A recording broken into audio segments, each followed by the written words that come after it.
नमस्कार दोस्तों, यदि आप आयुष योगी से ऑनलाइन के माध्यम से नाड़ी परीक्षण सीखना चाहते हैं, तो आपका इंतजार हो गया है खत्म। अभी 1 तारीख से 1 मार्च से हमारा ये क्लास शुरू होगा। 1 दिन छोड़कर 1 दिन क्लास रात के 8 बजे से लेकर के 9 बजे होगा। जैसे आज हो गया, क्लास तो कल नहीं होगा, परसों होगा। इस तरह से क्या होगा, इस तरह से पढ़ने पर आपको जो आज हमने पढ़ा है, वो कल प्रॉपर तरीक़ा से उसके ऊपर वीडियो देख कर के दोबारा उसको प्रैक्टिस करने का एक मौका मिलता है ना? इसीलिए हम लोगों ने तय किया है 1 दिन छोड़कर 1 दिन ये आपका क्लास रहेगा, तो यहाँ ये बहुत अच्छा रहेगा, ठीक है? तो ये 40 दिन तक का ये क्लास है, जिसमें हम लोग कुछ स्पेसिफिक चीज़ें इस बार कुछ एक्स्ट्रा सीखने वाले हैं, जिसमें किसी भी व्यक्ति का प्रकृति परीक्षण करने का तरीका, स्वर परीक्षण, जिह्वा परीक्षण, स्वभाव परीक्षण, शरीर परीक्षण और इस बार हम स्पेसिफिक सीखेंगे नाभि को टच करके रोगों को जानने की एक बहुत पुराना कला है, वो हम सीखेंगे, ठीक है? तो देखो प्रकृति परीक्षण क्या होता है कि कोई एक व्यक्ति आया और हर एक व्यक्ति का स्पेसिफिक एक क्वालिटी होता है, जो उसके प्रकृति को निर्धारण करता है। अगर आपको किसी व्यक्ति का प्रकृति पता चल जाए, तो महाराज नाड़ी भी आपके लिए बहुत सरल होने वाला है और उसको ट्रीटमेंट देना आपके लिए बहुत आसान होगा। तो प्रकृति परीक्षण करना ज़रूरी है, तो इस बार के क्लास में हम इसको सीखेंगे। दूसरे नंबर में क्योंकि आजकल तो लोग दूर से फ़ोन के माध्यम से अपॉइंटमेंट लेते हैं और आपको हो सकता है उसके बेसिस पर मेडिसिन भी देना पड़े। तो यहाँ पर क्या होगा, हमारे सामने डायग्नोसिस के लिए नाड़ी परीक्षण तो हो नहीं सकता क्योंकि पेशेंट तो सामने नहीं आ सकता। तो दूर बैठा पेशेंट का डायग्नोसिस 2 तरीका से हो सकता है। एक तो स्वर परीक्षा। स्वर परीक्षा का मतलब होता है वो जब बोलता है तो उसके आवाज़ को सुन कर के डायग्नोस करना। किस तरह की क्वालिटी वाला उसकी आवाज़ है, कैसे किस तरह से बोलता है, तो उसके आवाज़ को सुन करके हम डायग्नोस करेंगे, ठीक है? वहाँ से हम अंदाज़ लगाएँगे कि कौन-सा दोष है, कैसा प्रकृति है और इसको कैसे ट्रीटमेंट देना चाहिए। तीसरे नंबर में है जी जिह्वा परीक्षण।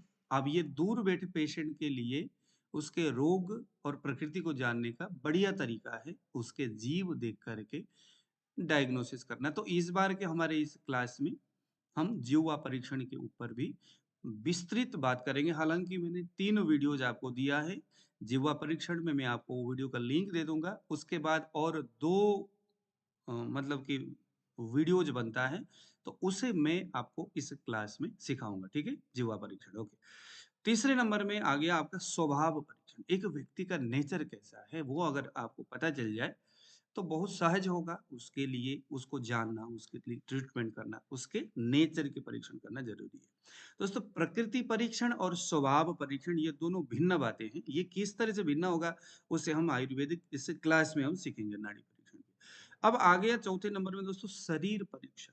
शरीर की आकृति, उसका बनावट कैसा है, उसके आधार पर भी हम डिसाइड करते हैं कि इसके लिए चिकित्सा कैसा होना चाहिए। मतलब उसमें चिकित्सा कैसा मतलब स्ट्रॉन्ग मेडिसिन देना है या बहुत कमजोर मेडिसिन देना है, कम पावर वाला मेडिसिन देना है या हाई पावर वाला मेडिसिन देना है, ये डिसाइड करता है उसके शरीर की स्ट्रक्चर, उसके शरीर का आकृति। और उसमें डिसाइड तो खैर प्रकृति परीक्षण भी करता है कि उसकी कैसी प्रकृति है। शरीर और प्रकृति यह डिसाइड करता है कि मेडिसिन कितने पावरफुल देना है, लो पावर वाला या हाई पावर वाला। उसके बाद नाड़ी परीक्षण में दोष, कफ, पित्त, वात और शब्दोष, उसके शब्दोष आ जाओगे, सभी के 5-5 शब्दोष। उसके बारे में तो फिर नाड़ी की बातें तो विस्तृत है ही।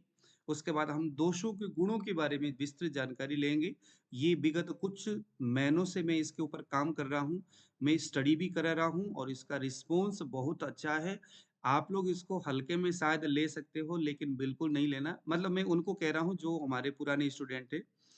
दोषों के गुणों के आधार पर अगर आपने नाड़ी परीक्षण करना सीख लिया, तो नाड़ी परीक्षण में कहीं पर भी कोई गलती होने का संभावना नहीं होता। क्योंकि आयुर्वेद बोलता है कि जो गुण है वही दोष वृद्धि या क्षय का कारक है। यानी अगर मैं कहूँ गुरुसित मृदु स्निग्ध मधुर स्थिर पिच्छला, ये कफ के गुण है। अगर किसी के नाड़ी में कफ की स्पाइक तो है, तो उतने से कुछ नहीं होने वाला। भाई कफ बढ़ रहा है। तो कफों के कौन-सा गुण बढ़ रहा है, अगर ये पता चल जाए, तो चिकित्सा बहुत सिंपल होने वाला है, बहुत सहज होने वाला है। कौन-सा मेडिसिन देना है, तो उस गुण के विपरीत मेडिसिन देना है, विपरीत गुण वाला। तो हम इस क्लास में दोषों के गुणों के ऊपर बहुत विस्तृत जानकारी देने वाले हैं। मान लीजिए कि किसी व्यक्ति के कफ बढ़ा है, तो गुरु गुण वाला है तो गुरु गुण में नाड़ी कैसा दिखता है, स्निग्ध में नाड़ी कैसा दिखता है, मधुर में नाड़ी कैसा दिखता है, पिच्छल गुण को कैसे नाड़ी में पहचान करें। तमाम बातें बहुत गहरी हैं, बहुत बारीक है। तो इसको जानने से पहले हम आयुर्वेद के जो ये दोष है, शब्दों से उसके बारे में एकदम विस्तृत जानकारी लेंगे। गुणों के ऊपर हम विस्तृत चर्चा करेंगे कि भाई गुरु गुण क्या है और उससे कौन-कौन सी समस्याएँ हो सकता है, शरीर में कैसे-कैसे सिम्पटम्स आ सकता है, कौन-कौन सी जो खान-पीन है वो गुरु गुणों को बढ़ाता है। उसके बाद फिर हम सीखेंगे गुरु गुण नाड़ी में कैसे बढ़ता है और कैसे दिखता है। फिर ये नाड़ी सीखने वालों के लिए किसी व्यक्ति के शरीर का डायग्नोसिस करना बहुत सहज हो जाता है। मान लीजिए कि नाड़ी में पिच्छिल गुण दिख रहा है। स्वाभाविक सी बात है कि भाई कौन-कौन से वह रोग जिसमें पिच्छिल गुण बढ़ते हैं।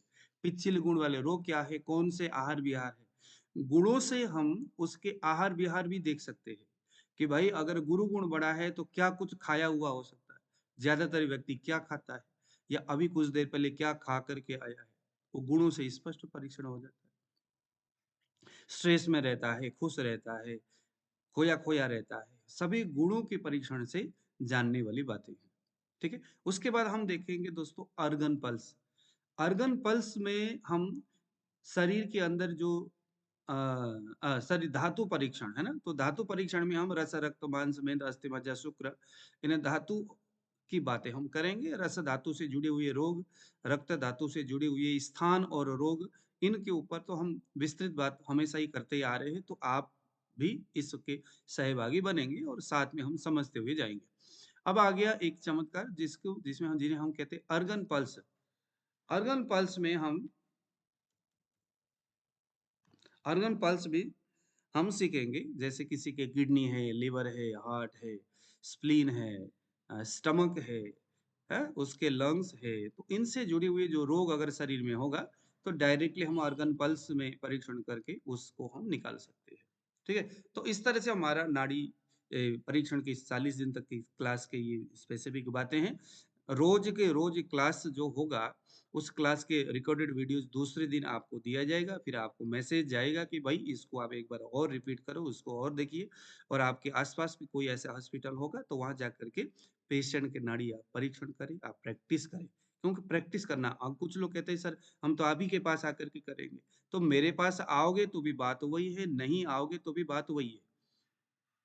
भाई मेरे पास आने से ये होगा कि आपको पेशेंट देखना है, तो पेशेंट आपके आस-पास में कोई हॉस्पिटल होगा, वहाँ चले जाइएगा, पेशेंट उधर मिल ही जाएगी। नाड़ी में कैसे स्पाइक देखना है, वो सिखाने का काम हमारा है। अगर आप में थोड़ी-सी भी बुद्धि होगी, दिमाग होगा, तो आप पकड़ लेंगे।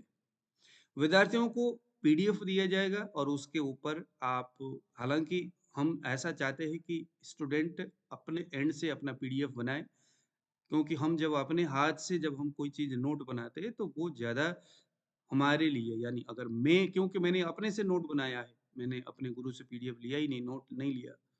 मैंने खुद से बनाया है उसको, क्योंकि जब हम खुद उसको बनाएँगे, तो जो मुझे समझ में आया, जितने मेरे समझ में हुई, उतनी बातें मैं उसमें लिखूँगा और उसमें और चीज़ें समझने का प्रयास करूँगा। तो पीडीएफ हालाँकि दिया जाएगा, लेकिन हम ये चाहेंगे कि स्टूडेंट खुद से अपना कुछ लिखे, डायरी बनाए या पीडीएफ बनाए, ये आपके लिए अच्छा है। विद्यार्थियों को जब आप प्रॉपर तरीके से इसको सीखेंगे, समझेंगे, प्रैक्टिस होने लग पड़ा और आप अगर हमें क्लास के एंड में कहेंगे कि सर एक्सपर्ट मतलब मैंने सीख लिया है चीज़ें, तो अगर आप चाहेंगे तो इसका सर्टिफ़िकेट हमारा आयुष योगी जो ये ऑनलाइन सर्टिफ़िकेट ये हम यहाँ से देंगे, जो कि पंजाब सरकार द्वारा एकदम रजिस्टर्ड ये हमारा प्लेटफ़ॉर्म है, तो उसी के बेसिस पर हम आपको सर्टिफ़िकेट बना कर के आपको दे देंगे, ठीक है? तो इसकी ये स्पेसिफिक और विशेष बातें हैं। इसके साथ-साथ सबसे बड़ी बात ये है, जो हम आपको गिफ्ट देने वाले हैं इस बार की क्लास में, सेल्फ डायग्नोसिस का 1 साल का जो ये सब्सक्रिप्शन है, हम आपको दे देंगे। अब ये सेल्फ डायग्नोसिस क्या है आपको शायद पता चल ही गया होगा। ये एक ऐसा टूल है जिससे हम किसी भी पेशेंट के लिए आयुर्वेदिक ट्रीटमेंट करने के लिए हम यहीं से सवाल पूछ सकते हैं, यहीं से डायग्नोसिस कर सकते हैं और यहीं से ऑटोमेटिकली हम उसके लिए ट्रीटमेंट ढूँढ सकते हैं। देखिए जैसा मैं एक उदाहरण देता हूँ, मान लीजिए हमारे पास कोई एक फ़ीवर वाला केस आ गया, तो मैंने लिखा यहाँ पर फ़ीवर। ठीक है? फ़ीवर लिखने के बाद अब यहाँ मैंने देखा कि भाई उसको फ़ीवर क्यों हुआ है? तो ये बहुत सारे सवाल ये पूछता है कि भाई उसको बुखार आया है, सर्दी, वोमिटिंग रोकने की वज़ह से आया है या डायरिया वाला फ़ीवर है, आईबीएस वाला है, पांडु वाला है। भाई फ़ीवर के मेडिसिन ढूँढने से नहीं ना होने वाला बात। बात है कि उसको फ़ीवर आ रहा है तो पीछे की कहानी क्या है? क्या उसको पहले पांडु था और आज फ़ीवर है? क्या उसको पहले आईबीएस था और आज फ़ीवर है? क्या उसको पहले डायरिया था और आज उसको फ़ीवर है? कभी भी क्या है जो एलोपैथ वाले जो इसी बात को लेकर के गड़बड़ कर देते हैं कि आज इस पेशेंट में क्या है उसके आधार पर ट्रीटमेंट देते हैं। बट आयुर्वेद बोलता है कि उसको पूर्व रूप क्या है, उसको हम बोलते हैं पूर्व रूप अवस्था, यानी उसको आज जो हो रहा है उससे पहले क्या हुआ था। अगर उसको एनीमिया जॉन्डिस हुआ है तो जॉन्डिस में क्लिक करना है यहाँ पर। ठीक है? अगर उसको राज्य के कारण से फीवर है या उसको स्वजनक सन्निपातिक फीवर है, निमोनिया है, कास कफ होने की वजह से फीवर होती है। अपतंत्र से भी किसी-किसी को फीवर है, पता चला उसको एपिलेप्सी, सीजर अटैक जैसा है। तो फीवर कहाँ? उसको आर्थराइटिस में भी फीवर होती है, हार्ट डिजीज़ में भी उसको प्रॉब्लम हो सकती है, सीजर होता है। तो ये कहीं से भी उसको फीवर होने की संभावनाएँ हो सकती है, ठीक है? तो यहाँ पर देखिए और भी बहुत सारी चीज़ें हैं फीवर रसप्रदोषज रोग। मान लीजिए कि उसको बुखार है और इनमें से कोई भी डिज़ीज़ आपको समझ में नहीं आ रहा है, तो रसप्रदोषज रोग इसमें आप आइए और यहाँ पर सर्च करिए। वहाँ क्लिक करना है और यहाँ सर्च करना है। सर्च में क्लिक करने के बाद देखिए रसप्रदोषज रोग। इसमें क्लिक करेंगे, सिम्पटम्स में क्लिक करेंगे और यहाँ पर जहाँ भी जो यहाँ से सवाल आपने पूछना है, जो भी सवाल आप पूछोगे, पूर्व रूप में कुछ है तो, हेतु में कुछ है तो नहीं। तो यहाँ जहाँ पर भी आप क्लिक करेंगे पेशेंट से पूछते हुए, है ना? फ़ीवर हुआ है तो आप यहाँ पर फ़ीवर ही में क्लिक करना होगा आपको। तो ये देखो ज्वर हो गया। अब ये अपना फाइनल डिसीज़न ये बताएगा। ये देखो जरा ये रस धातु में दोष जब मल रूप में परिवर्तित होकर बैठ जाते हैं तो यह सभी लक्षण दिखाई देते हैं जो भी लक्षण उसने क्लिक किया है। इसको रस प्रदोषज व्याधि के नाम से जाने जाते हैं। इसमें चिकित्सा क्या करना है, कैसे दिनचर्या करना है, वो सारी चीजें आपको यहाँ से ये देखिए जरा। ठीक है, कौन कौन से मेडिसिन देना है देखिए यहाँ पर सभी लिखा। पत्रंगा सब देना है, लोद्रा सब देना है, पटोल पत्र देना है। तो ये सारी चीजें आपको यहाँ से ये देखिए बन गई।